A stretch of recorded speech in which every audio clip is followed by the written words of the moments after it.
اعوذ باللہ من الشیطان الرجیم بسم اللہ الرحمن الرحیم۔ روزہ اور 11 غلط فہمیاں۔ پہلی غلط فہمی، الٹی آنے سے روزہ ٹوٹ جاتا ہے۔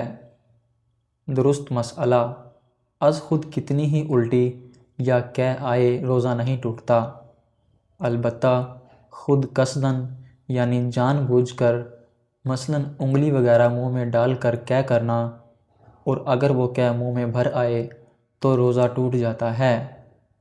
دوسری غلط فہمی، حالت روزہ میں اگر احتلام ہو جائے تو روزہ ٹوٹ جاتا ہے۔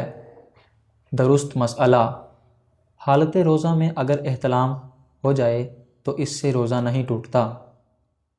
تیسری غلط فہمی، کچھ لوگ سمجھتے ہیں کہ تھوک یا بلغم نگل جانے سے روزہ ٹوٹ جائے گا یا مکروہ ہوگا، اسی بنا پر وہ بار بار تھوکتے رہتے ہیں۔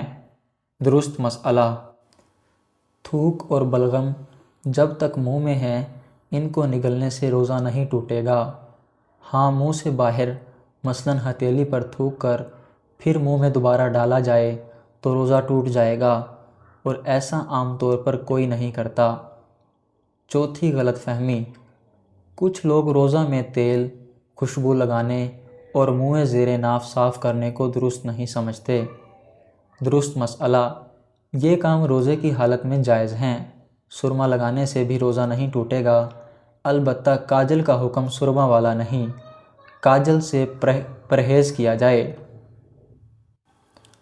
پانچویں غلط فہمی، رمضان میں سحری میں آنکھ نہ کھلے اور سحری کھانا چھوٹ جائے تو روزہ نہیں ہوتا۔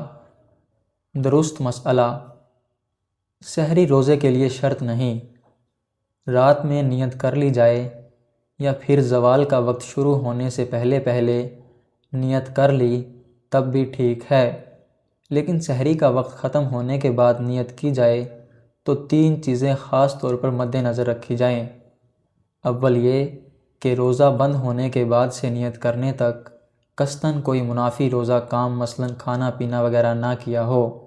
دوسرا یہ کہ نیت کرے کہ میں روزہ بند ہونے کے وقت سے ہوں۔ تیسرا یہ کہ زوال کا وقت شروع ہونے کے بعد نیت نہیں ہو سکتی۔ چھٹی غلط فہمی، رات میں غسل فرض ہو جائے تو اب روزہ شروع ہونے کے بعد کلی یا ناک میں پانی افطار کے وقت ہی ڈالیں گے۔ درست مسئلہ، روزہ شروع ہونے سے پہلے غسل فرض ہو یا روزے میں احتلام ہو جائے تو غروب کا انتظار نہیں کریں گے۔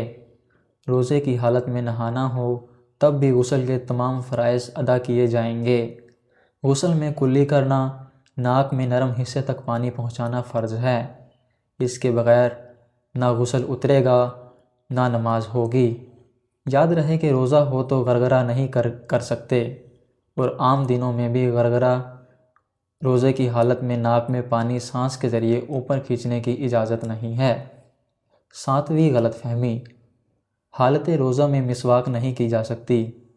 درست مسئلہ، مسواک کی جا سکتی ہے، البتہ یہ احتیاط رکھی جائے کہ ریشے حلق میں نہ جائیں۔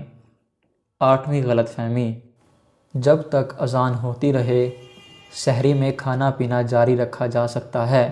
درست مسئلہ، جب سحری کا وقت ختم ہو جاتا ہے تو اذان فجر اور نماز فجر کا وقت شروع ہوتا ہے، لہذا جو سحری بند ہونے کے باوجود اذان کے ختم ہونے کا انتظار کرتے ہوئے کھاتا پیتا رہتا ہے، اس نے اپنا روزہ برباد کیا، اس کا روزہ ہوا ہی نہیں۔ نویں غلط فہمی، چوٹ وغیرہ لگنے پر خون نکل آنے یا خون ٹیسٹ کروانے سے روزے پر کوئی اثر پڑتا ہے۔ درست مسئلہ، جسم سے کوئی چیز باہر آنے پر روزہ نہیں ٹوٹتا، لہٰذا ٹیسٹ کے لیے خون نکلنے یا زخمی ہونے پر خون بہنے سے روزہ نہیں ٹوٹے گا۔ روزہ کسی چیز کے براہ راست ذریعے سے معدے یا دماغ تک پہنچنے پر ٹوٹتا ہے، البتہ چند صورتیں مستثنیٰ ہیں، جیسا کہ روزہ یاد ہوتے ہوئے جان بوجھ کر منہ بھر کہہ کرنا۔ 10ویں غلط فہمی، روزے میں انجیکشن لگانے سے روزہ ٹوٹ جائے گا۔ درست مسئلہ، اگر یہ سوچ ان علماء کرام کی پیروی کی وجہ سے ہے جن کا موقف یہی ہے تو ٹھیک ہے، البتہ جو فوری اور مضبوط دلائل ہیں ان کی روح سے انجیکشن لگانے سے روزہ نہیں ٹوٹتا۔ شدید ضرورت ہو تو ڈرپ بھی لگائی جا سکتی ہے۔ 11ویں غلط فہمی، روزے میں عطر یا خوشبو سونگھنے سے روزہ ٹوٹ جاتا ہے۔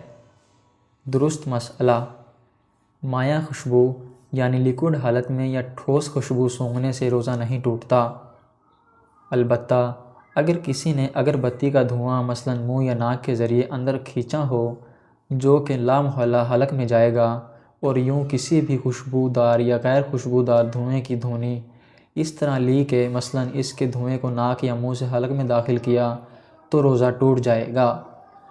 تو ڈیپ نالج فیکٹ کے معزز سامعین، یہ تھی روزے کے بارے میں غیر غلط فہمیاں اور ان کے درست مسائل۔ امید ہے آپ کو میری یہ ویڈیو پسند آئی ہوگی۔ اگر آپ کو میری یہ ویڈیو پسند آئی ہو تو پلیز میرے چینل کو لائک اور سبسکرائب لازمی کر دیجیے گا۔ Thank you so much.